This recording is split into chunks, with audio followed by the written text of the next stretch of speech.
Hello friends, ISST word में आपका स्वागत है। इसी तरह से जब मैं यहाँ आता हूँ, डेसिमल प्लेसेस को क्लिक करता हूँ और उसके बाद एंटर करता हूँ तो फिर से वही मैसेज अवेलेबल है एक्सेप्ट।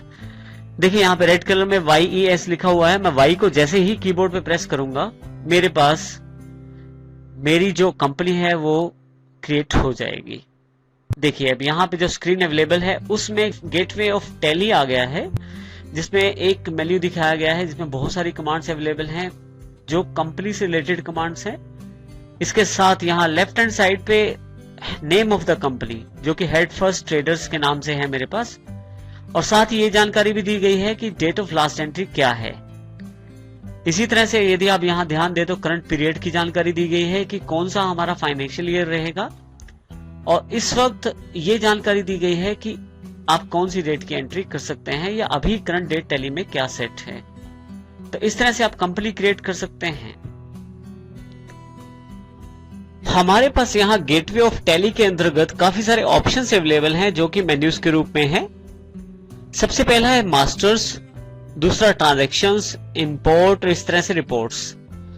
मास्टर्स में यदि आप अकाउंट्स इन्फो पे यदि आप क्लिक करते हैं तो आपके पास अकाउंट्स इन्फो के अंतर्गत ग्रुप्स, लेजर्स, स्टैट्यूटरी इन्फो और वाउचर टाइप्स, इन सब की जानकारी अवेलेबल हो जाती है, जिनमें आप फिर से क्लिक करके उस सब मेन्यू में भी जा सकते हैं। जैसे मैं ग्रुप्स पे क्लिक करता हूं तो मेरे पास ग्रुप्स का जो सब मेन्यू है वो खुल गया है, जिसमें ग्रुप्स दो तरह से बनाया जा सकता है, सिंगल और मल्टीपल ग्रुप। लेकिन अभी मैं यहां से क्विट करके वापस आता हूं पिछले लेवल पे, फिर से क्विट करके वापस आता हूं यहां से। इसी तरह से ट्रांजैक्शन के अंतर्गत अकाउंटिंग वाउचर से रिलेटेड इंफॉर्मेशन अवेलेबल है। यदि आप यहां क्लिक करें तो देखिए अकाउंटिंग वाउचर क्रिएशन स्क्रीन खुल जाती है, जिसमें यहां पे बटन टूल बार जो है वहां पे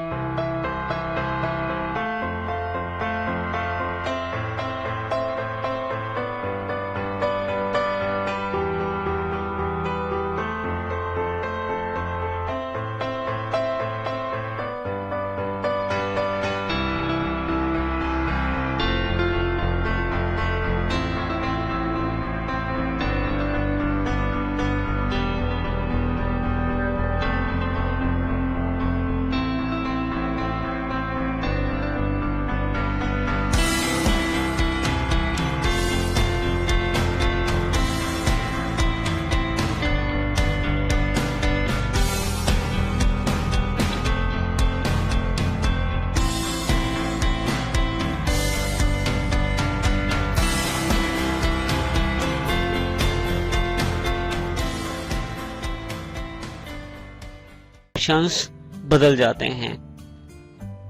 इस तरह से यहां से बाहर आने के लिए आप एस्केप का प्रयोग कर सकते हैं, और या यहां कंट्रोल M के जो पास में एक क्रॉस का निशान है यहां भी क्लिक कर सकते हैं आप। इसी तरह से अगर मैं थोड़ा सा नीचे आऊं तो इंपोर्ट के अंतर्गत यदि मैं यहां पे क्लिक करूं तो इंपोर्ट ऑफ डेटा से रिलेटेड इंफॉर्मेशन मेरे पास अवेलेबल हो जाएगी, जिसके अंतर्गत मास्टर्स फिर से जहां से मुझे डेटा इंपोर्ट करना है, और इसी तरह से वाउचर से रिलेटेड डेटा अगर मुझे इंपोर्ट करना है तो वो भी मैं इंपोर्ट कर सकता हूं। जो लास्ट सेक्शन इसमें है वो रिपोर्ट्स के रूप में है। जैसे हमने पहले भी जानकारी ली थी, balance sheet, profit and loss, ratio analysis, ऐसी रिपोर्ट्स आप डायरेक्ट रिपोर्ट सेगमेंट से प्राप्त कर सकते हैं। तो इस तरह से गेटवे ऑफ टैली के अंतर्गत काफी सारी जानकारी है जो मेन्यूज और सब मेन्यूज में एकत्रित की गई है। आप यदि यहाँ राइट हैंड साइड पे देखें तो आपके पास एक बटन टूल बार अवेलेबल है। ये जो बटन टूल बार है, इस पे जो बटन होते हैं वो आपका जो मेन्यू सिलेक्शन रहता है उसके अनुसार बदलते रहते हैं। अभी यदि आप ध्यान दें तो यहाँ पे जो मेन्यूज अवेलेबल हैं, सबसे पहले F1, उसके पश्चात फिर से F1 लिखा हुआ है लेकिन वो अंडरलाइन है। अब जो F1 डायरेक्ट लिखा है उसके लिए आप कीबोर्ड पर डायरेक्ट F1 शॉर्टकट का प्रयोग कर सकते हैं, और जिसके नीचे अंडरलाइन है उसके साथ आप ALT यानी कि अल्टर बटन का प्रयोग भी कर सकते हैं। आप चाहें तो यहाँ माउस क्लिक के साथ भी कार्य ले सकते हैं। जैसे मैं यहाँ पे सिलेक्ट कंपनी पे क्लिक करता हूँ, जैसे ही क्लिक करता हूँ तो लिस्ट ऑफ कंपनीज मेरे पास अवेलेबल हो जाती है, जो कंपनीज इस वक्त मेरे पास टैली में अवेलेबल है। यदि भी यहाँ ध्यान दें ऊपर डायरेक्टरी भी अवेलेबल है। आप डायरेक्टरी चेंज करके, यदि आपके पास बहुत सारे डायरेक्टरीज हैं जिनमें अलग अलग कंपनीज अवेलेबल हैं, तो आप यहाँ से वो डायरेक्टरी चेंज करके भी उन कंपनी की सिलेक्शन कर सकते हैं। जिस कंपनी को आप चाहते हैं सिलेक्ट करना, उस कंपनी पे क्लिक करके एंटर कर दीजिए, या आप वहां पे डायरेक्ट डबल क्लिक भी कर सकते हैं। जैसे ही आप क्लिक करते हैं, आपके पास फिर से यहाँ पे लिस्ट ऑफ सिलेक्टेड कंपनीज में हेड फर्स्ट ट्रेडर्स अवेलेबल हो जाता है।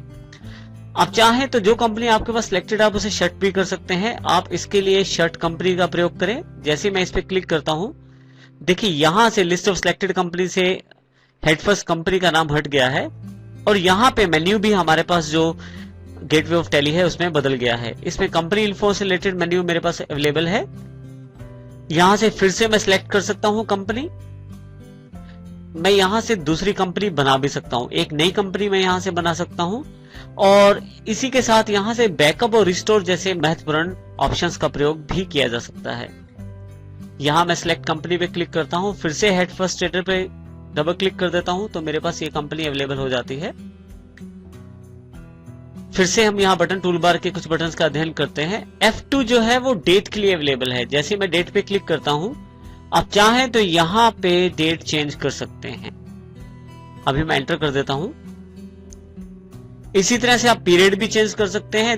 मेरे जो अकाउंट्स हैं वो 1/4/2010 यानी कि 1 अप्रैल 2010 से लेकर 31/3/2011 यानी कि 31 मार्च 2011 तक के लिए फाइनेंशियल ईयर को सिलेक्शन में लेते हैं। मैं चाहूं तो यहां से पीरियड भी चेंज कर सकता हूं।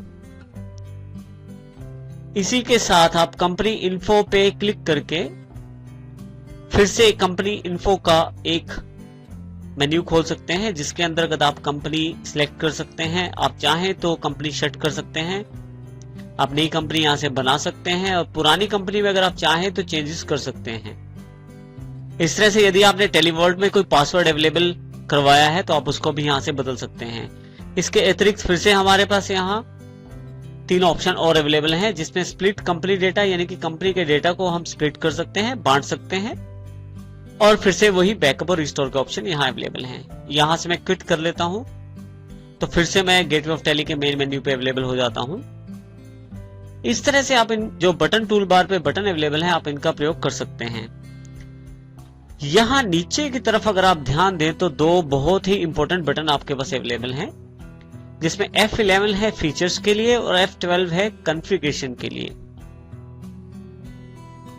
यदि आप F11 पे क्लिक करें तो आपके पास एक कंपनी फीचर से रिलेटेड एक मेन्यू अवेलेबल हो जाएगा, जिसमें आपके पास यहाँ पे अकाउंटिंग फीचर के नाम से और स्टैट्यूटरी और टैक्सेशन फीचर्स के नाम से 2 फीचर्स यहाँ अवेलेबल हैं।